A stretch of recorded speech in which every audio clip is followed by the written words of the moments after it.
ओम शांति।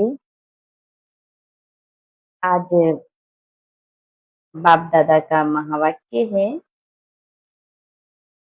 18 तारीख की। श्री बाबा ने कहा, मीठे बच्चे, अपने ऊपर आप ही रहम करो। बाप जो श्रीमत देते हैं उस पर चलते रहो। बाप की श्रीमत है बच्चे, टाइम वेस्ट ना करो, उल्टा कार्य ना करो, उल्टा कार्य करो। प्रश्न है, जो तकदीरवान बच्चे हैं उनकी मुख्य धारणा कौन सी होगी? जो तकदीरवान बच्चे हैं उनकी मुख्य धारणा कौन सी होगी? उत्तर है, तकदीरवान बच्चे सवेरे सवेरे उठकर बाप को बहुत प्यार से याद करेंगे, बाबा से मीठी मीठी बातें करेंगे, कभी भी अपने ऊपर बेरहमी नहीं करेंगे। वह पास विथ ऑनर होने का पुरुषार्थ कर स्वयं को रजाई के लायक बनाएंगे। ओम शांति। बच्चे बाप के सामने बैठे हैं तो जानते हैं कि हमारा बेहद का बाप है और हमको बेहद का सुख देने के लिए श्रीमत दे रहे हैं। उनके लिए गाया ही जाता है, रहम दिल, लिबरेटर बहुत महिमा करते हैं। बाप कहते हैं, सिर्फ महिमा की भी बात नहीं, बाप का तो फर्ज है बच्चों को मत देना। बेहद का बाप भी मत देते हैं। ऊंच से ऊंच बाप है तो जरूर उनकी मत भी ऊंच से ऊंच होगी। मत लेने वाली आत्मा है।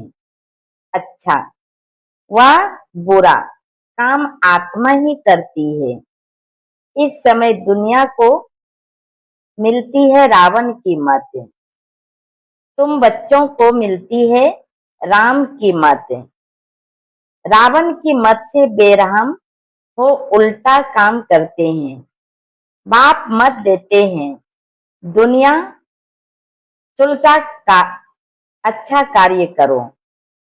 सबसे अच्छा कार्य है अपने ऊपर रहम करो। तुम जानते हो हम आत्मा सतो प्रधान थी, बहुत सुखी थी।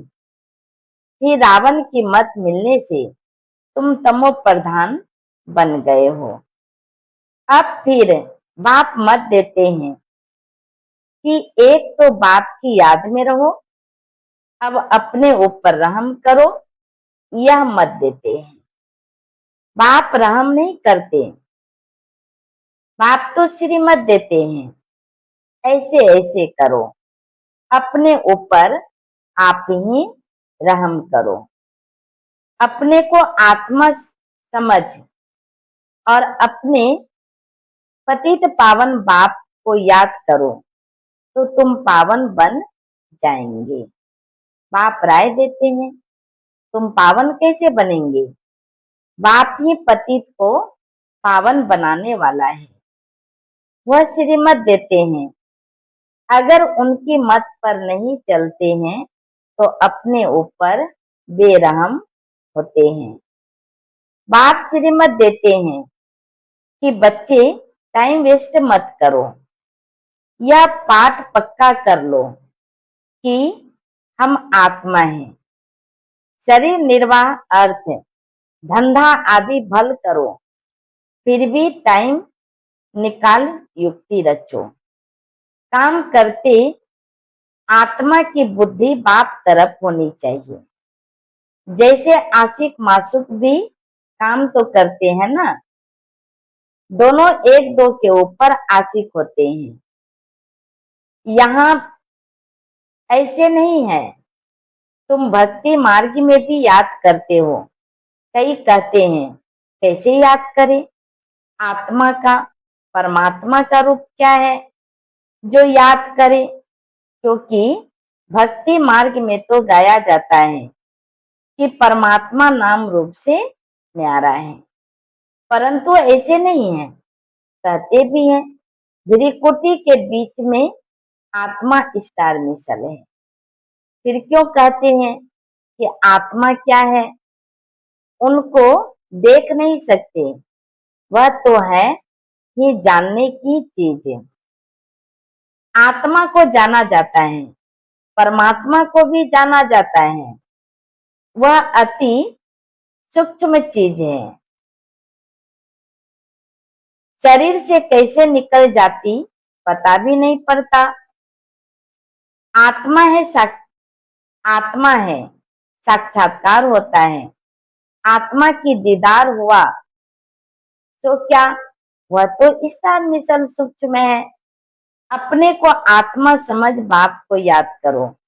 जैसे आत्मा वैसे परमात्मा भी सोल है, परंतु परमात्मा को कहा जाता है सुप्रीम सोल। वह जन्म मरण में नहीं आते। आत्मा को सुप्रीम तब कहा जाए जब जन्म मरण रहित हो। बाकी मुक्ति धाम में तो सबको पवित्र होकर जाना है। उनमें भी नंबरवार है जिनका हीरो हीरोइन का पाठ है। आत्माएं नंबरवार तो है ना। नाटक में भी कोई बहुत पगार वाले, कोई कम वाले होते हैं। लक्ष्मी नारायण की आत्मा को मनुष्य आत्माओं में सुप्रीम कहेंगे। भल पवित्र तो सभी बनते हैं, फिर भी नंबरवार पाते हैं। कोई महाराजा, कोई दासी, कोई प्रजा। तुम एक्टर्स हो, जानते हो इतने सब देवताएं नंबरवार हैं। अच्छा, पुरुषार्थ करेंगे, उच्च आत्मा बनेंगे, उच्च पद पाएंगे। तुमको स्मृति आई है हमने 84 जन्म कैसे लिए। अब बाप के पास जाना है। बच्चों को यह खुशी भी है तो नशा भी है। सब कहते हैं हम नर से नारायण विश्व के मालिक बनेंगे। फिर ऐसा पुरुषार्थ करना पड़े।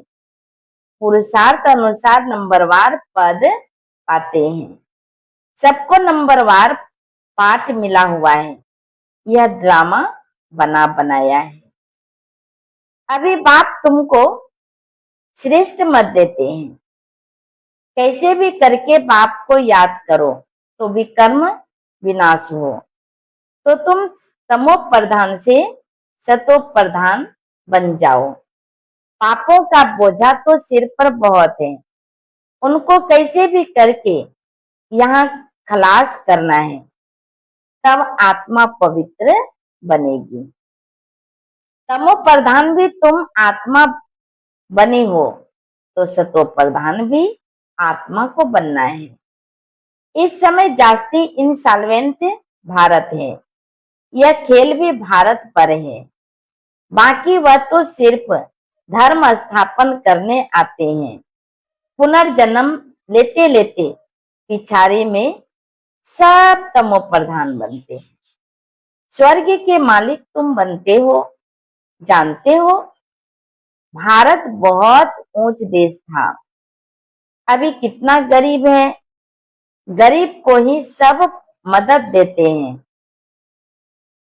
हर बात की भीख मांगते ही रहते हैं।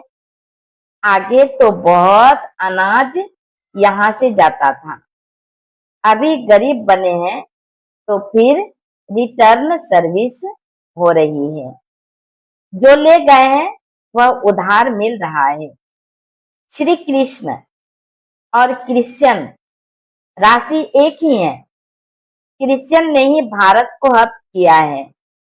अब फिर ड्रामा अनुसार वह आपस में लड़ते हैं। मक्खन तुम बच्चों को मिल जाता है। ऐसे नहीं कि श्री कृष्ण के मुख में माखन था, यह तो शास्त्रों में लिख दिया है। सारी दुनिया श्री कृष्ण के हाथ में आती है। सारे विश्व का तुम मालिक बनते हो। तुम बच्चे जानते हो हम विश्व के मालिक बनते हैं, तो तुमको कितनी खुशी होनी चाहिए। तुम्हारे कदम कदम में पदम है। सिर्फ एक लक्ष्मी नारायण का राज्य नहीं था, डिनास्टी थी ना। यथा राजा रानी तथा प्रजा। सबके पांव में पदम होते हैं। वहां तो अनगिनत पैसे होते हैं। पैसे के लिए कोई पाप आदि नहीं करते हैं। अथाह धन होता है। अल्लाह अव्वल दिन का खेल दिखाते हैं ना। अल्लाह जो अव्वल दिन अर्थात जो देवी देवता धर्म स्थापन करते हैं, सेकेंड में जीवन मुक्ति दे देते हैं। सेकेंड में साक्षात्कार हो जाता है। कारुण का खजाना दिखाते हैं। मेरा श्री कृष्ण से साक्षात्कार में डांस करती थी। वह था भक्ति मार्ग। यहाँ भक्ति मार्ग की बात नहीं। तुम तो वैकुंठ में प्रैक्टिकल में जाकर राज्य भाग्य करेंगे। भक्ति मार्ग में सिर्फ साक्षात्कार होता है। इस समय तुम बच्चों को एम ऑब्जेक्ट का साक्षात्कार होता है। जानते हो हम यह बनेंगे। बच्चों को भूल भूल जाता है, इसलिए बैज दिए जाते हैं। अभी हम बेहद के बाप के बच्चे बने हैं। कितनी खुशी होनी चाहिए। ये तो घड़ी घड़ी पक्का कर देना चाहिए। परंतु माया अपोजिशन में है, तो वह खुशी भी उड़ जाती है। बाप को याद करते रहेंगे तो नशा रहेगा। बाबा हमको विश्व का मालिक बनाते हैं, फिर माया भुला देती है, तो फिर कुछ न कुछ विकर्म हो जाता है। तुम बच्चों को स्मृति आई है। हमने 84 जन्म लिए हैं और कोई 84 जन्म नहीं लेते हैं। यह भी समझना है, जितना हम याद करेंगे उतना उच्च पद पाएंगे। बाबा ने कहा और फिर आस पास सामान भी बनाना है, प्रजा बनानी है। Charity begins at home. तीर्थों पर भी पहले खुद जाते हैं, फिर मित्र संबंधियों आदि को भी इकट्ठा ले जाते हैं। बाबा ने कहा तुम भी प्यार से सबको समझाओ। सब नहीं समझेंगे। एक ही घर में बाप समझेगा तो बच्चा नहीं समझेगा। माँ बाप कितना भी बच्चों को कहेंगे पुरानी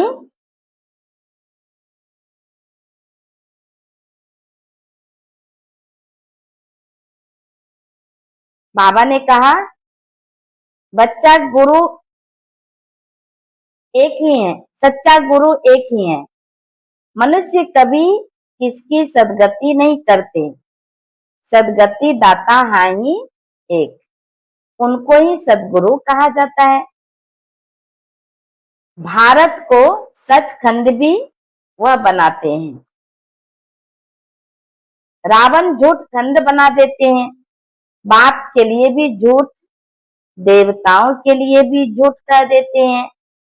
तब बाप कहते हैं हियर नो इविल। इनको कहा जाता है वेश्यालय। सतयुग है शिवालय। मनुष्य समझते थोड़ी है, वह तो अपनी मत पर ही चलते हैं। कितना लड़ना झगड़ना चलता रहता है। बच्चे माँ को, पति स्त्री को मारने में देरी नहीं करते, एक दो को काटते रहते हैं। बच्चा देखता है बाप के पास बहुत धन है, देता नहीं है, तो मारने में भी देरी नहीं करते। कैसी गंदी दुनिया है। अभी तुम क्या बन रहे हो, यह तुम्हारी एम ऑब्जेक्ट खरी है। तुम तो सिर्फ कहते थे पतित पावन आकर हमको पावन बनाओ, ऐसे थोड़ी ही कहते थे कि विश्व का मालिक बनाओ। गॉड फादर तो हेवन स्थापन करते हैं, तो हम हेवन में क्यों नहीं है? फिर रावण तुमको नरकवासी बनाते हैं, कल्प की आयु लाखों वर्ष कह देते हैं। बाप कहते हैं तुम हेवन के मालिक थे, फिर चक्र लगाए हेल के मालिक बने हो। अभी फिर बाप तुमको हेवन का मालिक बनाते हैं। कहते हैं मीठे मीठी आत्माएं बच्चों, बाप को याद करो तो तुम तमो प्रधान से सतो प्रधान बन जाएंगे। तमो प्रधान बनने में आधा कल्प लगा है, बल्कि सारी कल्प कहे, क्योंकि कला तो कम होती जाती है। इस समय कोई कला नहीं है। कहते हैं मैं निर्गुण हारे में कोई गुण नहीं। इनका अर्थ है कितना क्लियर है। यहाँ फिर निर्गुण बालक की संस्था भी है। बालकों में कोई गुण नहीं है, नहीं तो बालक को महात्मा से भी ऊंच कहा जाता है। उनको विकारों को भी पता नहीं है। आत्माओं को तो विकारों को पता रहता है, तो अक्षर भी कितने रॉन्ग बोलते हैं। महात्माओं को तो विकारों को पता रहता है, तो अक्षर भी कितने रॉन्ग बोलते हैं। माया बिल्कुल अनराइटियस बना देती है। गीता पढ़ते भी हैं, कहते भी हैं भगवानुवाच काम महाशत्रु है, यह आदि मध्य अंत दुख देने वाला है। फिर भी पवित्र बनने में कितने विघ्न डालते हैं। बच्चा शादी नहीं करता तो कितना बिगड़ते हैं। बाप कहते हैं तुम बच्चों को श्रीमत पर चलना है। जो फूल बनने का नहीं होगा, कितना भी समझाओ कभी नहीं बने। कहाँ बच्चे कहते हैं हम शादी नहीं करेंगे, तो माँ बाप कितने अत्याचार करते हैं। बाप कहते हैं जब ज्ञान यज्ञ रचता हूँ तो अनेक प्रकार के विघ्न पड़ते हैं। 3 पैर पृथ्वी के भी नहीं देते हैं। तुम सिर्फ बाप की मत पर याद कर पवित्र बनते हो और कोई तकलीफ नहीं। सिर्फ अपने को आत्मा समझ बाप को याद करो। जैसे तुम आत्माएं इस शरीर में अवतरित हो, वैसे बाप भी अवतरित हैं। फिर कच्छ अवतार, मत्स्य अवतार कैसे हो सकते? कितनी गाली देते हैं। कहते हैं कंकर, कंकर में भगवान है। बाप कहते हैं मेरी और देवताओं की ग्लानि करते हैं, मुझे आना पड़ता है। आकर तुम बच्चों को फिर से वर्षा देता हूँ, मैं वर्षा देता हूँ, रावण श्राप देता है। यह खेल है। जो श्रीमत पर नहीं चलते तो समझा जाता है इनकी तकदीर ऊंची नहीं है। तकदीर वाले सवेरे सवेरे उठकर याद करेंगे, बाबा से बातें करेंगे। अपने को आत्मा समझ बाप को याद करो तो विकर्म विनाश हो, खुशी का पारा भी चढ़ेगा। जो पास विद ऑनर होते हैं वही राजाई के लायक बन सकते हैं। सिर्फ एक लक्ष्मी नारायण राज्य नहीं करते हैं, डिनास्टी है। अब बाप कहते हैं तुम कितना स्वच्छ बुद्धि बनते हो। इनको कहा जाता है सत्संग। सत्संग एक ही होता है, तो बाप सच्ची सच्ची नॉलेज देते हैं, सचखंड का मालिक बनाते हैं। कल्प के संगम पर ही सत सत का संग मिलता है। स्वर्ग में कोई भी प्रकार का सत्संग होता नहीं। अभी तुम हो रूहानी सेल्वेशन आर्मी। तुम विश्व का बेड़ा पार करते हो। तुमको सेल्वेज करने वाला, श्रीमत देने वाला बाप है। बाबा ने कहा तुम्हारी महिमा बहुत भारी है। बाप की महिमा, भारत की महिमा अपरंपार है। तुम बच्चों को भी महिमा अपरंपार है। तुम ब्रह्मांड के भी और विश्व के भी मालिक बनते हो। मैं तो सिर्फ ब्रह्मांड का मालिक हूँ। पूजा भी तुम्हारी डबल होती है। मैं तो देवता नहीं बनता हूँ जो डबल पूजा हो। तुम्हारे में भी नंबरवार समझते हैं और खुशी में आकर पुरुषार्थ करते हैं। पढ़ाई में फर्क कितना है। सतयुग में लक्ष्मी नारायण का राज्य चलता है। वहां वजीर होते नहीं। लक्ष्मी नारायण जिनको भगवान भगवती कहते हैं, वह फिर वजीर की राय लेंगे क्या। जब पतित राजाएं बनते हैं तब फिर वजीर आदि रखते हैं। अभी तो प्रजा का प्रजा पर राज्य है। तुम बच्चों को इस पुरानी दुनिया से वैराग्य है। ज्ञान, भक्ति, वैराग्य। ज्ञान सिर्फ रूहानी बाप सिखलाते हैं और कोई सिखला ना सके। बाप ही पतित पावन सर्व का सदगति दाता है। अच्छा, मीठे मीठे सिक्की लदे बच्चों प्रति माता पिता बाप दादा का याद प्यार और गुड मॉर्निंग। रूहानी बाप की रूहानी बच्चों को नमस्ते। हम रूहानी बच्चों की रूहानी बाप दादा को याद प्यार और गुड मॉर्निंग और नमस्ते नमस्ते नमस्ते। शुक्रिया बाबा, मीठा बाबा, प्यारा बाबा। धारणा के लिए मुख्य सार है। बाप की याद के साथ साथ आप समान बनाने की सेवा भी करनी है। Charity begins at home. सबको प्यार से समझाना है।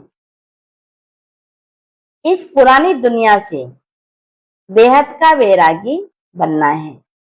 Hear no evil, see no evil, talk no evil. उस बेहद बाप के बच्चे हैं। वह हमें कारून का खजाना देते हैं। इसी खुशी में रहना है। वरदान है, हर संकल्प, बोल और कर्म को फलदायक बनाने वाले रूहानी प्रभावशाली भव। जब भी किसी के संपर्क में आते हो तो उनके प्रति मन की भावना स्नेह, सहयोग और कल्याण की प्रभावशाली हो। हर बोल किसी को हिम्मत उल्लास देने के प्रभावशाली हो। साधारण बातचीत में समय ना चला जाए। ऐसे ही हर कर्म फलदायक हो, चाहे स्व के प्रति चाहे दूसरों के प्रति। आपस में भी हर रूप में प्रभावशाली बनो। सेवा में रूहानी प्रभावशाली बनो। तब बाप को प्रत्यक्ष करने के निमित्त बन सकेंगे। स्लोगन है, ऐसे शुभचिंतक मणि बनो जो आपकी किरणें विश्व को रोशन करती रहे। ऐसे शुभचिंतक मणि बनो जो आपकी किरणें विश्व को रोशन करती रहे। अव्यक्त इशारे हैं आज की। संकल्पों की शक्ति जमा कर श्रेष्ठ सेवा के निमित्त बनो। समय प्रमाण शीतलता की शक्ति द्वारा हर परिस्थिति में अपने संकल्पों की गति को, बोल को शीतल और धैर्यवत बनाओ। यदि संकल्प की स्पीड फास्ट होगी तो बहुत समय व्यर्थ जाएगा, कंट्रोल नहीं कर सकेंगे। इसलिए शीतलता की शक्ति धारण कर लो तो व्यर्थ से बच जाएंगे। यह क्यों? क्या ऐसे नहीं वैसा? इस व्यर्थ की फास्ट गति से छूट जाएंगे। अच्छा, ओम शांति।